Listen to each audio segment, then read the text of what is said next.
What's up, guys? It's Dwayne, back again for another video, back again for a reaction, and today is a great day. Do you know why? Because it's a Finland day. What to know before visiting Finland in 2023? Clothes, booking igloos, transport. Without further ado, let's get into this reaction. Let's go. In this video, we'll be reindeer. sharing 10 things you should know before visiting Finland. Tips such as using transport to get around the country, or whether driving yourself in the snow is a good idea. Things to keep in mind when booking its more unique accommodation options, and how to easily beat its cold climate. These tips are all based on our previous holiday, where we visited Helsinki, the capital in the south, Rovaniemi, the popular town for Santa Claus and winter activities, and That's exactly what I wanted. Oh my god, everything I'm seeing right now. This is why I want to go to Finland in the winter. This is why I say people's like, come in the summer, it's brighter, people are happier, and I get it. However, you have one of the most magical winters in Europe, and Christmas, and I'm a fan of Christmas.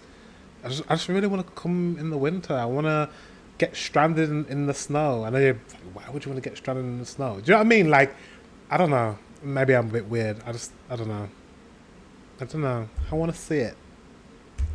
Oops, I muted that by accident. glass igloo and log cabin resort for a countryside snowy getaway. Do check out the main Finland vlog for what we got up to whilst we were there.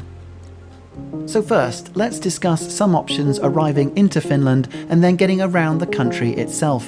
Now, most international flights will land into Helsinki, at the very south end of the country. Being the capital, it's a great base to start, with cathedrals, museums and parks. Helsinki also has a great domestic setup for flights, with numerous routes then heading north towards Lapland for the more open countryside holiday. For our trip, we used the Rovaniemi and Ivalo airports, which were both only then a 30-minute drive to all the major hotspots, after a quick 90-minute flight. It is worth mentioning that if you only want to experience Lapland, there are some routes that will take you straight there, so it's worth checking your local airport. Okay. But flight availability will be much more limited than landing straight into Helsinki. And just as a by-the-by, we found Finnair to be excellent on every... I wonder if there are, I will check it out soon, if there are any flights from where I'm from, Leeds, Yorkshire. I'd be flying from Leeds Bradford Airport. I wonder if there are any direct flights to Lapland. I don't know. Maybe not. Maybe not. But if there are, that'd be really good. Every single flight we took with them, so I definitely recommend them if you have the choice. As an alternative, if you do start in Helsinki, it's also good to know that the bottom half of Finland is covered really well by train, but this does become less of an option the further north into Lapland you go. Right. As one example, there's a direct train route to Rovaniemi that takes between 8 and 12 hours and can either be booked as a normal seat or an overnight cabin. For travel then around Lapland itself, buses would be the easiest option, and I've linked a couple of companies in the description below and the pinned comment. That's handy. A company called Onibus seems to be the budget option, but since we didn't use them, Oh my god. Beautiful. Look at it. I can't comment on their reliability. It is worth noting that although this video isn't sponsored by JEE Travels as the previous video was, they would be another easy option, as all their packages include private transfers from A to B, and again I've linked them in the description and pinned comment. Outside of taking a ride on a reindeer, the last option would be renting a car and driving around yourself. Specifically talking about the winter season, I would only recommend this if you're comfortable driving in snowy conditions. Yeah, that's what I mean. He said like, oh yeah, rent a car. Absolutely not. Imagine if you're from somewhere that's really hot and then you go there and you try to drive a car in ice and snow. Not gonna work. Yeah, no. If you have experience driving in lots of snow in a country like England, for example, then you'll probably be fine here, given that the roads are better taken care of and the cars are more likely to be built for these conditions. Fair enough. Nah, he's right actually, because even though England doesn't snow quite as heavy as this, you have more infrastructure to deal with snowy conditions on your roads. So actually, the roads in England, especially in northern England where I'm from, when it snows, when it's icy, when it's cold, when it's winter, they're worse probably than Finnish roads in terms of... So we're used to driving in icy conditions where the tyre is spinning and we have to drive very slow. If you are still on the fence though, just be aware that there are some extra hurdles when driving here. For one, you're often driving with little light, given that the sun only pops up for a few hours. When cars overtake or trucks pass, they will tend to blur your vision for a decent amount of time. Wow. There will be ice at some point on the road that you'll need to deal with, and in Lapland you should also always keep alert for deer running out into the road. That's just so magical. I'm sorry, just a deer, just a deer in the middle of the snow. I know for Finnish people, you're probably like, what? Maybe not if you're from Helsinki, you're from down south, but it's just, don't you think it's just magical? Like, look a little deer in the snow. It's very Christmassy. It's very Christmassy. Like, I would just love to go to Lapland for Christmas.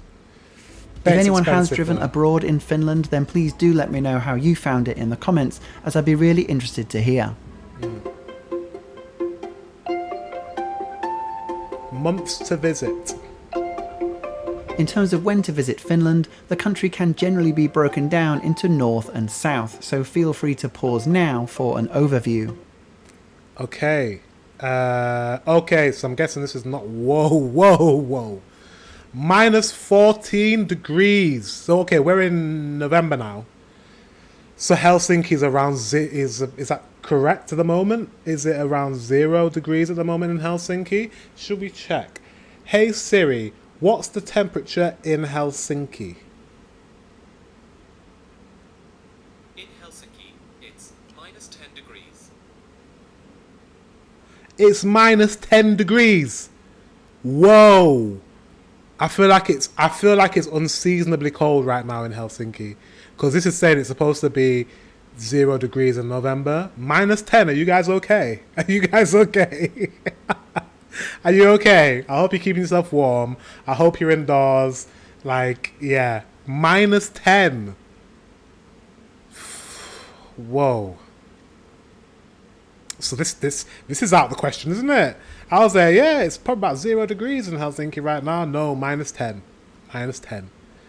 To be fair, it's what time is it now where you are? At the moment, it's probably 9 o'clock in the morning as I'm filming this in Helsinki. So, yeah, it's going to be colder, but yeah, minus 10, wow.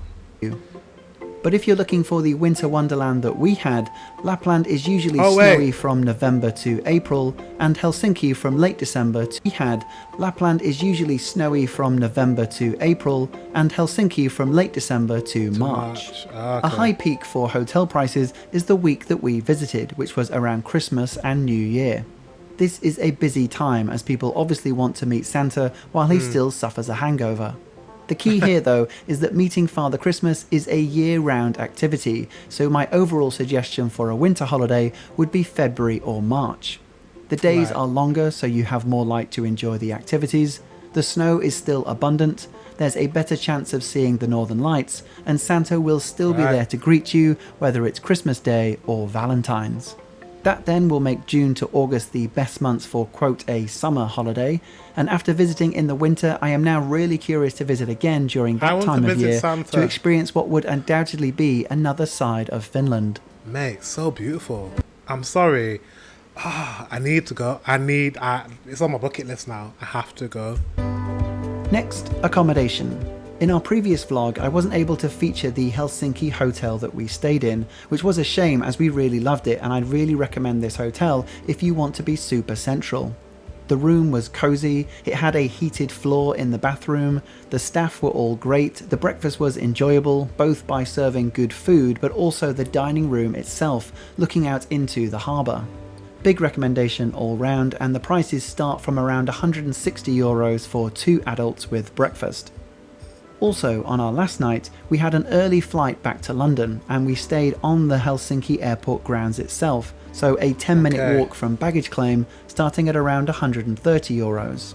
So if you were considering a connecting flight either domestically or back to your home country as we did, I'll link this one below also, which all support the channel at no extra cost to you, so thank you in advance.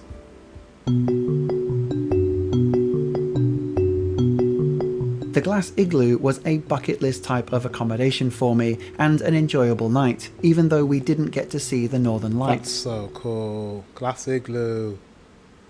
But it is worth saying that if we had have experienced hours of light activity whilst laying in bed, it would probably rank as one of the best hotel experiences I'd ever had. Wow. So be prepared that you will be paying for that potential, and prices do reflect this, with the igloos starting in the late €500 per night. Now that is for 2 adults and does include breakfast and dinner also, which was both buffet and were okay. Although this resort was the first in the world to create the glass igloos for tourists, there are countless similar resorts all over Lapland. The one we stayed in was their small one, but there are larger ones here you can book also. There's also super luxury ones. Yeah, but what happens when it snows and you can't? I was just looking there. The igloo, you can't see out because it's snowy. What happens then? Ones such as this one in Levi, which is a popular resort town 2 hours north of Rovaniemi and gets the best review scores that I've found. Also, just to note, all of these igloos around the country do sell out, so book early if this is something you're specifically interested in, and then you can book your holiday around that. Wow. The log cabins we stayed in started at a similar price, and in the end we much actually preferred these over the igloos as it was larger, felt much more cozy, and the built-in sauna was lovely. Public saunas are usually single sex, so for us, having our own private sauna was the best way to enjoy the heat together. Overall, I'd say although the igloos are a unique novelty, they do get better with the... Yeah, I'd prefer to stay in these. Look, that's just magical, isn't it? That's just really, really cute. Really, really, really cute. Yeah. It's a bit of me, that. It's a bit of me. Northern Lights. These cabins will always deliver, so I think that's an important thing to keep in mind when choosing. Just one extra point I wanted to cover considering costs. In general, we did find Finland to be on the more expensive side, especially when, say, compared to London. We also found that prices could vary. This guy lives in London and he said that Finland's on the expensive side. Wow.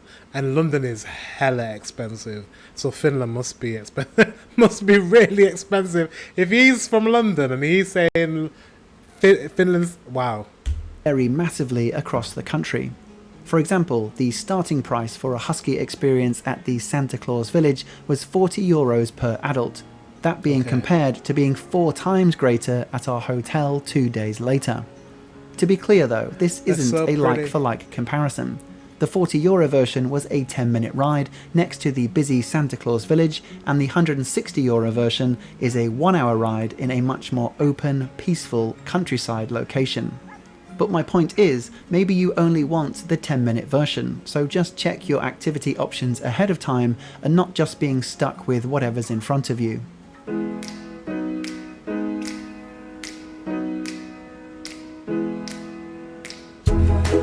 For the itinerary, our trip was broken down into 3 sections, with 2 nights at each: Helsinki, Rovaniemi and Kaksalautanen. This breaks down nicely into city, snowy town with lots of wintry activities, and then snow-filled countryside with built-in relaxation. I think this itinerary works really well, but if you did want more relaxation time, I'd just add an extra night on at either or both of Rovaniemi and Kaksalautanen, or just spend all of your time in Lapland so you aren't moving around as much. Again, if you haven't seen it, do check out our full Finland vlog, which will show you more of how we spent our time here. In hindsight, it's hard to judge Helsinki properly as a destination, since we were only there on Christmas Eve, when all the shops and museums that we'd normally be visiting were all closed. But since it's a fairly small capital, I reckon a full day here would be sufficient, but please do comment below to share your experiences. A full day to experience an entire capital? I don't think so. I know he said small, and I'm guessing it is small, but a day? What do you guys think? Do you think a day is enough to see Helsinki? I think you need a couple of days. That's what he says right there, yeah. One area I couldn't cover as much as I wanted to in that vlog was our Helsinki day trip to Tallinn, Estonia, which, if you do have time, Tallinn. I wanted to put this on your radar. Tallinn is one of the best preserved medieval cities in Europe that we probably never would have seen, and provided a great contrast to everything else we did on this trip. We were also really impressed with the ferry journey and port experience in itself. Now, maybe it's just because we had zero expectations, but what we actually got was closer to a mini cruise liner with restaurants, shops, bars and viewing platforms. I've linked both the tour guided trip we took below, along with the ferry company itself. Okay, well, Tallinn's actually on my list, just because of how close it is to Finland, to Helsinki, right? It's on my list of places to go to as well, so we'll see. So, depending on how much you enjoy shopping for clothes, this is either the fun section or the not fun but still incredibly necessary section. We're from England, so I'm from England. I'm like the rater as well. I'm from England, so I think I'll be alright. I think I understand to wear for a winter holiday when you're looking at -10 to -15 degrees. Wow. First of all, don't worry too much if you aren't warm enough when you're here. Both Helsinki and Rovaniemi had loads of clothes shops where you could buy the right gear if you were missing something. They almost certainly would be more expensive buying here than back home, but my point is you do have a backup. Also, it's good to know that lots of the activities we did provide you with extra clothes as part of the package. So, having said all that, the number one general tip is layering, with a base, mid and outer layer working best. He's from London, so he's probably, for him, he's not as used to layering, but if you're from the north of England, you tend to know what layering's about. This spread here represents all my layers, which I would mix and match from, but sometimes double up if the activity called for it. Again, some of these items will be linked in the description and pinned comment below. So, starting like a cat burglar, we begin with the base layer, thermal leggings and a long-sleeved shirt. For these, merino wool is the most recommended. It's sweat-absorbing, quick dry, odour-resistant, and is naturally insulating and a breathable fabric. It will cost more, but it is worth it, and it's what Chiaki had. Outside of merino wool, synthetic or blended base layers such as viscose or polyester are also a good option, and that's what I was using. For those who live in a country where this is relevant, we found the Decathlon store to be the best mix of both value and quality, and most of our stuff was from there. But other outdoor activity stores would also work. Next, you have the mid-layer, which keeps the heat in. For the upper mid-layer, you want something like a fleece, wool top or I love a fleece. I love a fleece. I love a wool top. Yeah, I miss. Do you know what? I miss wearing jumpers. I do. I miss wearing fleeces. I currently live in a warm country, so yeah, I don't wear this stuff anymore. But when I lived back home, yeah, jumpers all the time and fleeces, and woolen fleeces. Insulated puffer jacket. Because I'm a wuss, I was sometimes wearing all three, but it does depend on how good each item is on its own. For the lower mid, I was just using these Uniqlo trousers with an inside fleece that I typically just wear in England, but work really well. The outer layer then needs to protect you from the elements, so either a waterproof hiking jacket like this one, a big down or puffer coat, or ski jacket. Something that would be good against the rain, wind or snow. I like the puffer coat. You can get down jackets that are also water resistant like Chiaki has here, and that would be ideal. But again, I already owned a great puffer coat as well as a waterproof jacket, so I just put them on top of each other when necessary. For the bottom outer layer, I just wore waterproof trousers, which are especially helpful if you sit down or get wet. Oh, and by the way, jeans are an absolute no-no, so just leave them. That's a no-brainer. Everyone knows jeans, absolutely not. Anything to do with water, snow, hail, anything that is liquid-based, jeans are no good. Jeans get heavy when they take in water. It's like walking around with like 2 tons on you. Yeah, jeans are terrible for a cold weather. them at home. Wet, Other wet. obvious items such as gloves and scarves are maybe even more important as your head needs to be kept warm. For more than a decade, I've sworn by these 180 ear warmers, which pull tight around your ears and reduce cold airflow. I also found these amazing gloves on Amazon that let me still use my phone for filming, whilst keeping my hands warm. They do have the option to expose your fingertips, but it was still so cold that I ended up mostly keeping my fingers inside. Finally, make sure to wear a warm pair of snow boots or hiking boots, as you may be walking in deep snow and you do not want cold, wet feet. I already have hiking boots. I don't have snow boots, but I have hiking boots just because I live in northern England. We used to go on like hikes and walks all the time in England, so yeah. Wool socks again are great, and for the reindeer ride I used these toe warmers, which really helped and are an easy, Toe cheap warmers. purchase which can make all the difference. Do check out the pinned comment and description below for all links mentioned in this video, as they'll act as a helpful resource for you going forwards. If you found any of this useful, please do leave a thumbs up, as it really helps us, and let us know your thoughts below. What are your biggest takeaways from this video and Finland in general? Unless something else comes up, the next video I'll be working on is Canada, so do expect... That was so good. Thank you very much. Who are they? Suitcase Monkey. Make sure you subscribe to them. I'll put a link in the description of this video. This is a really great video, just learning about Lapland and the northern part of Finland. So beautiful. Like, I'm FOMOing hard. I really want to go. Like, I really want to go, but I just know it's just so expensive. I don't think I could afford to go to Helsinki and then go there, and yeah. But I really would like to go. I would have to push back my trip. If I really wanted to go, I'd have to push my trip back to 2025 to be able to afford it. But yeah, guys, that was a really good video. Yeah, until the next one, I will see you guys very soon.